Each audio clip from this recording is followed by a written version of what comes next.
IAS officer Soumya Pandey అతన్ని చూసి తన కారును ఆ పక్కకు ఆపించి కారు దిగి ఆ ముసలాయన దగ్గరకు వెళ్ళింది.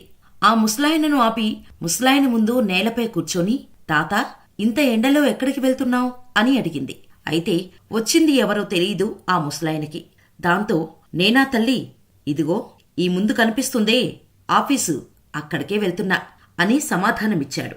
దాంతో, ఎందుకు తాత, ఏం పని ఉంది ఆ ఆఫీసులో, ఎవర్ని కలవాలి అక్కడ అని అడిగింది. దాంతో ఆ ముసలాయన, గత నెల రోజులుగా ఆఫీస్ చుట్టూ తిరుగుతున్నానమ్మా. నేను నిల్చోలేను, నడవలేను, ఈ వయసులో ఏం చేయలేను, కనీసం అడుక్కోటానికి కూడా నా దేహం నాకు సహకరించట్లేదు. అందుకే అధికారులను కలిసి ఓ ఎలక్ట్రిక్ సైకిల్ను ఇప్పించమని కోరడానికి వెళ్తున్నా. కానీ నన్ను అధికారులను కలవటానికి అనుమతించట్లేదు. ప్రతిరోజూ వస్తూనే ఉన్నా, ఒక్కసారైనా నాపై దయ కలగకపోతుందా అని.